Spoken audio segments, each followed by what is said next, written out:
सुप्रभात बच्चों, आप लोग सभी स्वस्थ रहें, यही कामना है।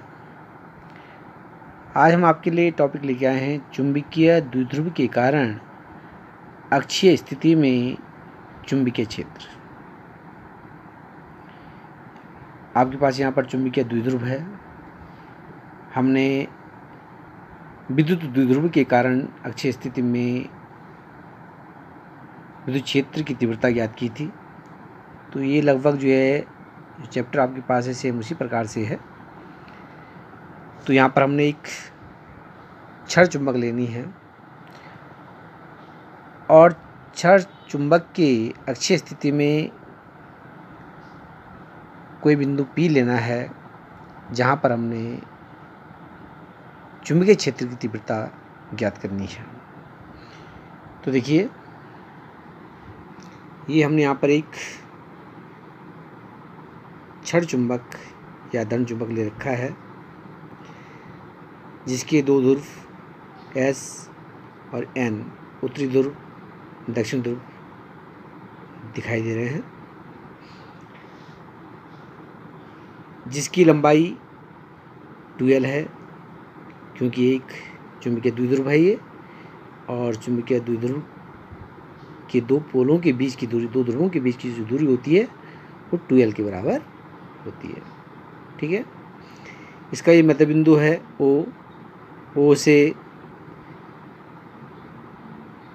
S तक की दूरी L लेंगे, O से N तक की दूरी L ले लेंगे। इस चुंबक की अक्षीय स्थिति में ये बिंदु P यहाँ पर है, जहाँ पर हमने चुंबकीय क्षेत्र का मान ज्ञात करना है। बिंदु O से P की दूरी माना स्मॉल r है। ठीक है, तो हम N से हमने P की दूरी ज्ञात करनी है। N से P की दूरी कितनी होगी? तो ध्यान दीजिए, यहाँ पर O से यानी कि मध्य बिंदु से, चुंबक के मध्य बिंदु से P की बिंदु है स्मॉल r। तो N से P की दूरी कितनी हो जाएगी? हम जो L है यहाँ पर O से B तक की दूरी है, O से N तक की जो दूरी है उसको घटा देंगे यहाँ पर, तो R माइनस L। ठीक है, तो N से या B से, B मान रखा हमने यहाँ पे, तो कोई एक हम ले लेंगे। इससे N से P तक की दूरी हो जाएगी R माइनस L। ठीक है, इसी प्रकार से जो S आपके पास है, S से P तक की दूरी निकाल लेंगे। यहाँ पर हम देख रहे हैं मध्य बिंदु से P तक की दूरी स्मॉल r है, तो यहाँ पर इतना बढ़ रहा है, यानी कि O से S तक की दूरी बढ़ रही है, L दूरी बढ़ रही है। तो यहाँ पर हम इसको जोड़ेंगे तो हमारे पास S से P तक की दूरी निकल जाएगी R प्लस L। ठीक है, ये चित्र में आपने ध्यान से समझना है इसको, चित्र को। ठीक, अब देखिए, हमने N ध्रुव के द्वारा, जो चुंबक का N सिरा है, N ध्रुव जो यहाँ पर है, इसके द्वारा बिंदु P पर चुंबकीय क्षेत्र का मान ज्ञात करेंगे। फिर S ध्रुव के कारण बिंदु P पर चुंबकीय क्षेत्र का मान ज्ञात करेंगे। ठीक है, तो इसको हम थोड़ा लिख लेंगे। माना एक क्षण चुंबक AB है, जिसका मध्य बिंदु O है, जिसकी लंबाई 2L है। इसकी अक्ष पर कोई बिंदु P है, जहाँ पर चुंबकीय क्षेत्र की तीव्रता ज्ञात करनी है। माना चुंबक के मध्य बिंदु O से बिंदु P की दूरी R है, ये हमने माना है इसको। ठीक है, अब जैसे मैंने आपको बताया कि हमने क्या करना है, N से बिंदु P पर चुंबकीय क्षेत्र का मान ज्ञात करेंगे। तो माना n द्वारा p पर उत्पन्न चुंबकीय क्षेत्र बराबर b1 है। चुंबकीय क्षेत्र b1 उत्पन्न हो रहा है n ध्रुव के द्वारा बिंदु P पर चुंबकीय क्षेत्र का मान कितना है? b1 है। तो हम लेंगे b1 बराबर μ0/4 qm/np का स्क्वायर। qm जो आपका n ध्रुव है उसकी प्रबलता है qm, ठीक है। और यहाँ पर जो हमने ये फॉर्मूला लगाया है ये कूलाम का वर्ग व्युत्क्रम नियम के अनुसार लगाया। चुंबकत्व के लिए जो है कूलाम का वर्ग व्युत्क्रम नियम है उसके अनुसार हमने यहाँ पर इसको लेना है, ठीक।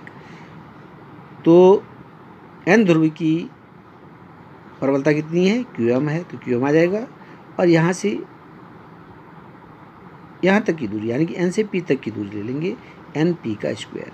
मान रख देंगे np का यहाँ पर b1 बराबर μ0/4 इंटू qm बटे n से p तक की दूरी आपके पास है r माइनस एल, तो r माइनस एल का स्क्वायर। इसको हम समीकरण नंबर 1 मान लेंगे, क्योंकि जो ये चुंबकीय क्षेत्र की जो तीव्रता होती है एक सदिश राशि है, इसलिए यहाँ पर इसकी दिशा क्या होगी? दिशा इसकी क्या होगी? n से p की ओर होगी। क्या होगी? n से p की ओर, फार की तरफ दिखाई दे रही है, अक्ष की तरफ दिखाई दे रही है। अगला हम S से लेंगे, ध्रुव S। ध्रुव S से या ध्रुव S के कारण बिंदु P पर चुंबकीय क्षेत्र का मान निकालना है। तो इसको लिखेंगे हम, माना S द्वारा P पर उत्पन्न चुंबकीय क्षेत्र का मान B2 है। इसको हम B2 मान लेते हैं। तो फिर इसी प्रकार से चुंबक में कूलाम का वर्ग व्युत्क्रम नियम को लगाते हुए B2 बराबर μ0/4 qm/sp का स्क्वायर। qm प्रबलता है ध्रुव की, s और p की दूरी हमारे पास r प्लस एल है, तो यह आएगा आपके पास r प्लस एल का होल वर्ग। B2 that is equal to μ0/4 into qm/r plus L का होल वर्ग। अब हमने पूरे दंड चुंबक के कारण बिंदु P पर चुंबकीय क्षेत्र का मान ज्ञात करना है। तो P पर परिणामी चुंबकीय क्षेत्र B बराबर P1 प्लस B2। P बिंदु पर जो परिणामी तीव्रता निकालेंगे उसका मान जो है दोनों ध्रुवों द्वारा अलग अलग चुंबकीय क्षेत्रों के योग के बराबर हो जाएगा। तो B बराबर B1 प्लस B2। तो आगे कर लेंगे हम,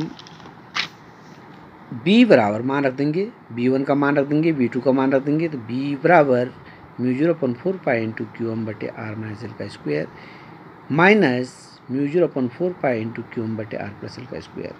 यहाँ पर ये माइनस का चिन्ह आने का क्या कारण है? क्योंकि यहाँ पर जो है जो S ध्रुव है उसकी चुंबकीय प्रबलता माइनस में है, माइनस qm, ठीक है ना। इसलिए यहाँ पर चिन्ह क्या आ गया? माइनस में आ गया है। इस पर हम ये कॉमन ले लेंगे, μ0/4 qm भी कॉमन है तो qm कॉमन ले लेंगे। कोष्ठ में 1/r माइनस एल का square minus 1/r plus L का स्क्वायर। इसको हम यहाँ पे सॉल्व कर लेंगे। इसका लघुत्तम ले लीजिए, r माइनस एल का square into r plus L का स्क्वायर, ठीक है, दोनों का मल्टीप्लाई, ठीक है। μ0/4 इंटू qm कोष्ठ में आएगा, इसका हम सॉल्व करेंगे इसको तो ये कट जाएगा, इससे ये बचेगा हमारे पास r प्लस एल का होल वर्ग माइनस इसको सॉल्व करेंगे तो ये कट जाएगा, तो ये r माइनस एल का होल वर्ग।